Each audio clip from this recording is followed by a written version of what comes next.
My name is Joan Chavez and this is video to Nicole. Hello everyone and hello Nicole.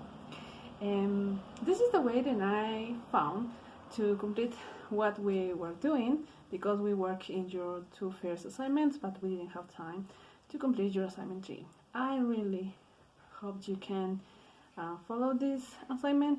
Well, I don't have too much time, so we must start. Writing assignment 3. This assignment is part of the course Spanish 1001, which is Introduction to Spanish 1 by the university,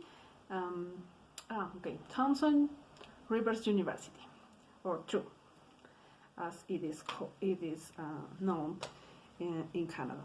Okay, let's start. Part 1. Descriptive and possessive adjectives. Complete with the correct form of the descriptive adjectives in parentheses. And 5 points. Example. We have an example, so it's easy to follow what we are requested to do in this kind of assignments or even during test time. So, los estudiantes son inteligentes. Something that we must know and we should consider in this kind of questions is that we must match between the article, our noun, and the adjectives. For example, if it's plural, everything must be plural. If it's feminine, everything must be feminine. And if it's a mix, we must be careful because when we are in plural and when we are talking about more than one person, probably we are also, if we don't know exactly the number, we must be careful with this. So we will know this in the 5 exercises that we have. La mamá de Inés es delgada y morena. Notice something here that we must match because the mom, Inés' mom, is a woman.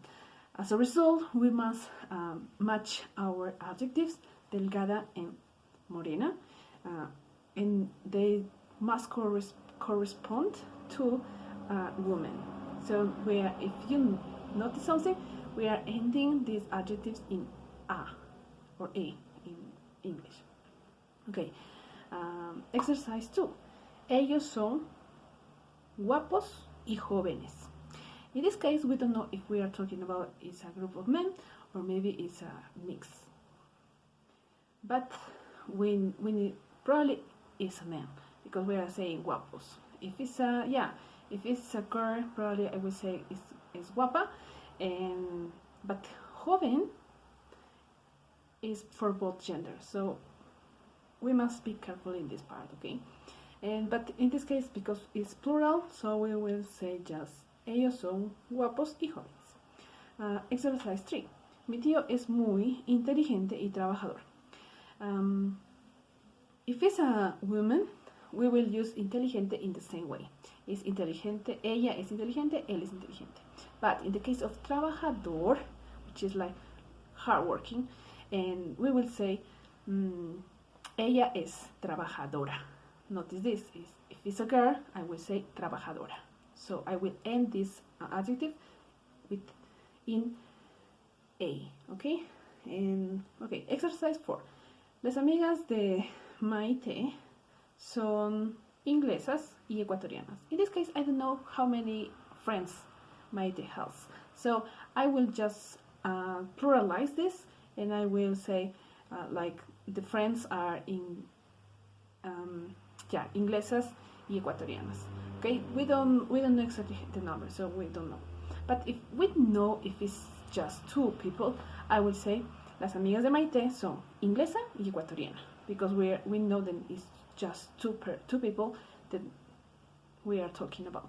But in this case, we don't know. So just pluralize and say it. Exercise 5. La profesora de español es muy simpática y alta. This example just follow the same structure that we are using in the previous ones.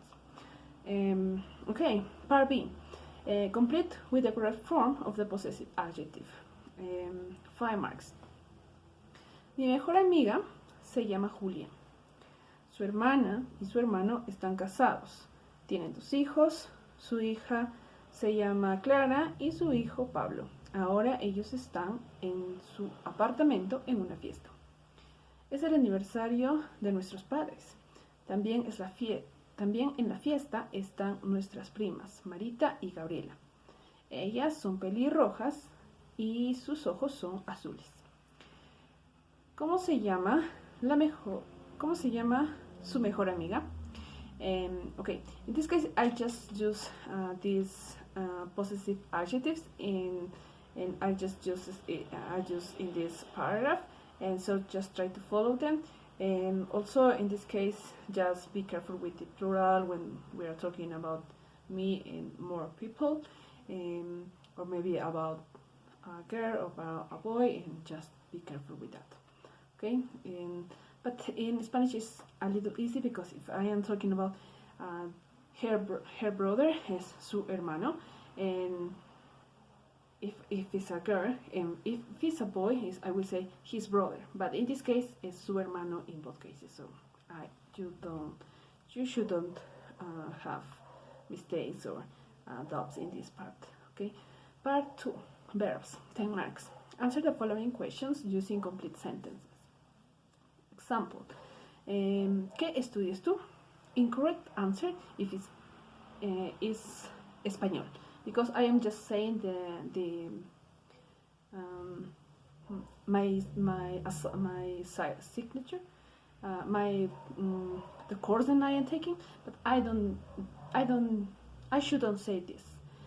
In real world, I will say this, but because we in this case we need to practice the language, so I will use complete sentence to answer this kind of question. So the correct answers is yo estudio español porque es interesante. I answer, and also I can have a complement to have a complete more elaborated idea. Okay. Okay, let's start. Question 1. ¿Cuántos años tienes? This is how old are you? I am 30 years old, so in Spanish I will say yo tengo 30 años. Notice something, then when we talk about our age, we don't say I am old or I am, I don't know, years old. In Spanish it doesn't work. It's like we own our age. As a result, we will say I have, but in Spanish, okay? Yo tengo 30 años. ¿Dónde vives? This is where do you live? Vivo en Perú. Question 2. ¿A qué hora vienes a la universidad? What time are you coming to the university? Okay, voy a la universidad a mediodía. Okay. ¿Qué clases tienes? Which courses are you taking or do you have? And in this case, I am taking biology and chemistry. Question 3. ¿Dónde leen ustedes en la biblioteca o en su casa? In this case is where do you read? At the library or at home? And I have like 2 options, so I just need to choose one. And I will say in the library because it's comfortable and it's a good place. So I will say en la biblioteca. Okay. Question 4. Profesora, ¿qué tenemos que estudiar para el examen? And this question is a student. The scenario is a student is asking to her or his teacher, when are you taking the exam? And I will say, oh no, sorry. ¿Qué tenemos que estudiar? What part of the course or which contents we must study to take the exam? And I will say, okay. Let's start with estudien. ¿Qué tenemos que estudiar? Estudien gramática y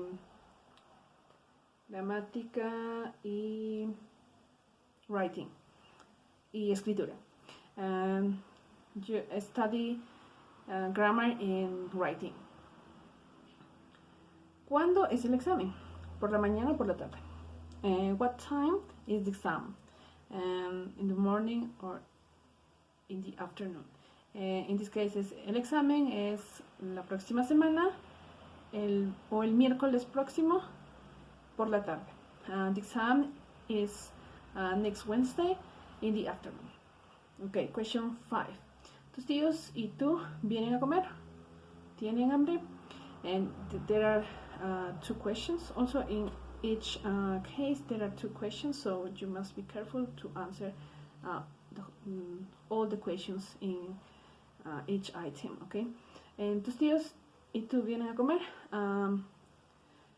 Are you coming to eat at home with your uncle and your aunties and everyone? Because tíos, when we use this expression, this noun tíos, we don't know if it's just uncles or maybe it's uncles and aunties, okay? So be careful there. No iremos a comer a casa. ¿Tienen hambre? Are you hungry? No iremos a comer a casa porque ya comimos una pizza hace un rato, ¿no? We will not go to eat at home because we ate pizza already. We already ate pizza. Yeah, and it can be an answer, a possible answer for these questions. Okay, let's start with part 3. Translate into Spanish. Translate the following passage into Spanish. 12 marks. Okay, and you have this, you already have this paragraph, so I will just translate them and you just can follow them and try to transcribe what I am saying, okay? Marcos es un estudiante de Guatemala y hoy está en casa. Él vive en la universidad, pero los domingos él come con su familia, sus padres, sus abuelos, sus hermanas y también su tío y la esposa de su tía.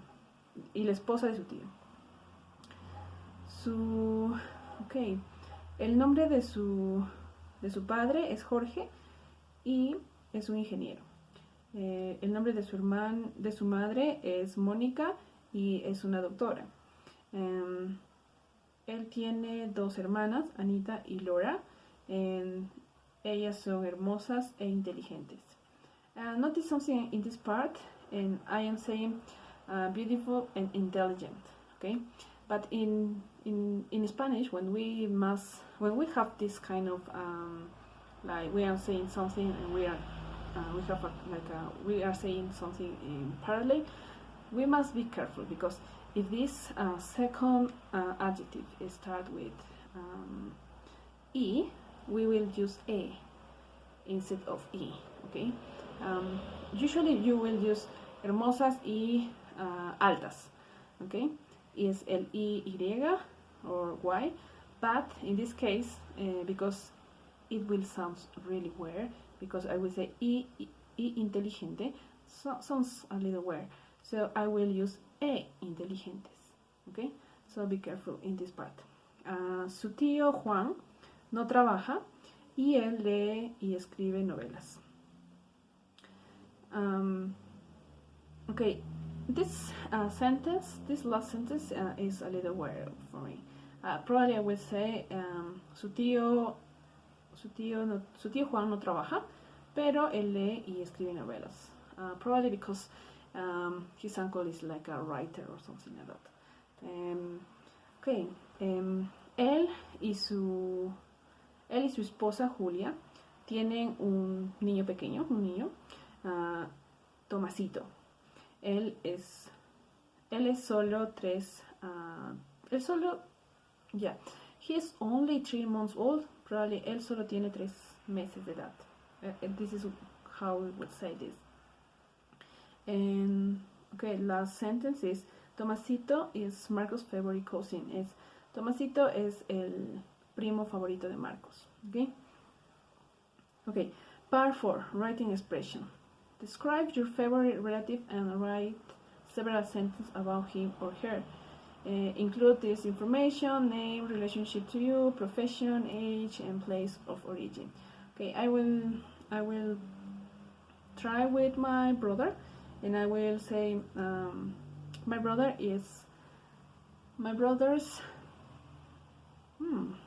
my brother's name is Nicolás. El nombre de mi hermano es Nicolás. He is 27 years old. Él tiene 27 años de edad. He is business engineer. I am not sure how to say that. Él es un ingeniero de negocios.